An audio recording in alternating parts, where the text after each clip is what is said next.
नमस्कार बंधुरा, आमी श्रावणी। आमी चले एसेছি आरो एकटी रेसिपि निये। चलो रेसिपिटी ताहले एकबार देखे निই। आजकेर recipe dim bhurji. Dim bhurji आमरा एइभाবে ब्रेकफास्टे बा डिनारे बानिয়ে নিতে পারি। এই রেসিপিটি বানানোর জন্য আমি 3টে ডিম নিয়েছি। এছাড়াও নিয়েছি ক্যাপসিকাম ও বেল পেপার। এগুলো আমি একটু বড় বড় টুকরো করে কেটে নিয়েছি।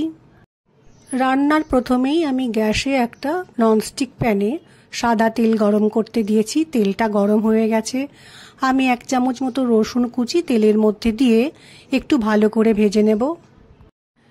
একটু সময় রসুন ভেজে নেওয়ার পর কেটে রাখা পেঁয়াজ তেলের মধ্যে দিয়ে আমি একটু ভালোভাবে ভেজে নেব।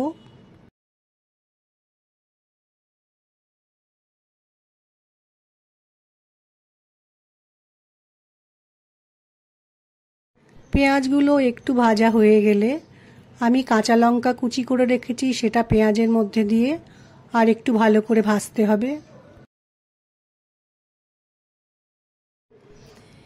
এবার আমি কেটে রাখা ক্যাপসিকাম ও বেল পেপারের টুকরোগুলো পেঁয়াজের মধ্যে দিলাম। একটু ভালো করে কিছুটা সময় ভেজে নেব। বেল পেপার ও ক্যাপসিকামগুলোকে আমি খুব হালকা করে ভাজবো, খুব বেশি ভাজবো না। এবার আমি রান্নার মধ্যে পরিমাণ মতো নুন ও একটু গোলমরিচ গুঁড়ো দিয়ে খুব ভালো করে মিশিয়ে নেব। আমি এর মধ্যে হলুদের ব্যবহার করিনি, তোমরা চাইলে হলুদ গুঁড়ো দিতে পারো। ক্যাপসিকাম ও বেল পেপার হালকা করে আমি ভেজে নিয়েছি।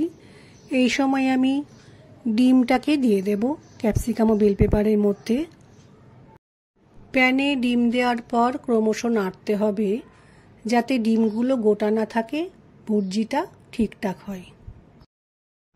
এই রান্নাটা করার সময় অবশ্যই গ্যাসের ফ্লেমকে লো করে রাখতে হবে, তাহলে রান্নাটা পুড়ে যাবে না।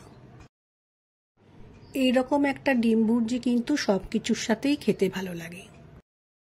তোমরা চাইলে রান্নাটা শুধু ক্যাপসিকাম পেঁয়াজ দিয়েও বানাতে পারো, তাতেও কিন্তু খেতে খুব স্বাদ হয়। এই ডিম ভুর্জি করার সময় একটু সময় নিয়ে ভালো করে ভাজতে হবে, তাহলে ডিমের কাঁচা গন্ধটা থাকবে না। খুব তাড়াতাড়ি ও সহজে ডিম ভুর্জিটি তৈরি হয়ে গেল।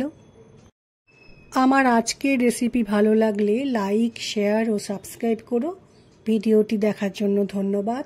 ভিডিওটি আজ এখানেই শেষ করছি। ফিরে আসছি আরও একটি রেসিপি নিয়ে।